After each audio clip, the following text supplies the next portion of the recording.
Well, it's a radical idea, pushing poor people to the front of the queue when it comes to job seeking.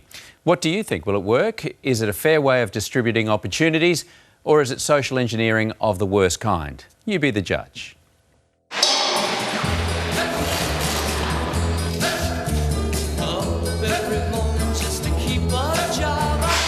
It's not going to affect the majority of unemployed people.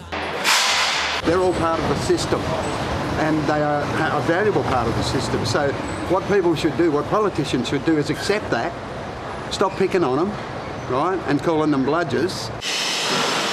It shouldn't matter at all. Everyone should have a chance, an equal chance. Fine. I think the more jobs people can get, the better. It's rich versus poor in the battle for a job. A bold and ambitious plan to get more people into work, but it all depends on where you live. I don't think this program is going to do anything to change the level of unemployment.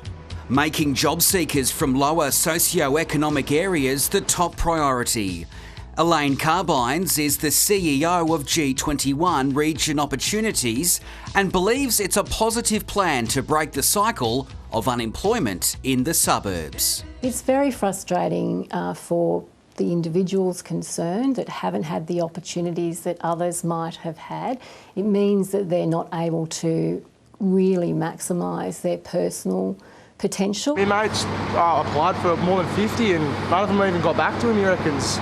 Robert Napoli runs Coco Lounge, a local cafe, and enjoys taking on a mentoring role with young workers, no matter their background or upbringing. I do, yeah. You teach them the way you want and you bring them up the way you like, yeah, 100%. The plan to target people from disadvantaged areas for work is something he welcomes. If someone walks in my door and they're inexperienced, I believe the only way they get experience is by giving that opportunity to work.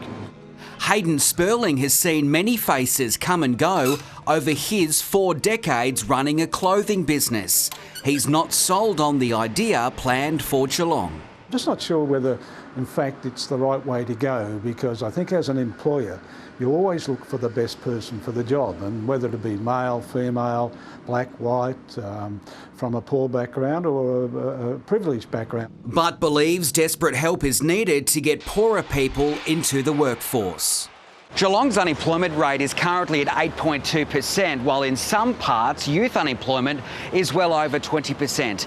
And some locals here in Geelong believe they don't know exactly where these jobs are going to come from. If you've got the skills to do the job, then you're the best man for the position. It's like, imagine if you own the business yourself. You know, who would you put up? Somebody that's got the money, or, you know, somebody that doesn't have the money but doesn't know what they're doing, but you feel sorry for them, so you're going to give them a position? That doesn't make sense.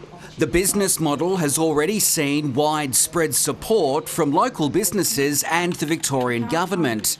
Other states are watching closely and could follow suit if the proposal is given the green light. I am confident that with time, with investment from the private and public sector, we'll get there. 3AW broadcaster Tom Elliott is sceptical. Doesn't matter what you look like, doesn't matter where you went to school, doesn't matter what sort of qualification you have. It all comes down to, are you better than all the other people applying for the job? That's what everybody wants. That's the reason people try and better themselves. And says there isn't a magic solution to break the class divide when it comes to employment. Look, Geelong's got to have a real think about what it does to attract more jobs to the city. Having things like maybe a break in payroll tax, maybe the city government, you know, investing in infrastructure, those sorts of things is probably a good idea. Getting people better educated, again, a good idea. But just paying firms or forcing firms to employ people from certain parts of Geelong, that's not going to work. You know, the critics will come. People will say it's, you know, it's aspirational, it can't be done. G21 and local group Give Where You Live are hoping that local businesses will take around 5% of people from poorer backgrounds and insist it's a long-term plan. This is about our future, and we've got a good future ahead of us. It's a brave idea. Let us know your thoughts. Is it fair or not? Get in touch with ACA on Twitter and Facebook and have your say.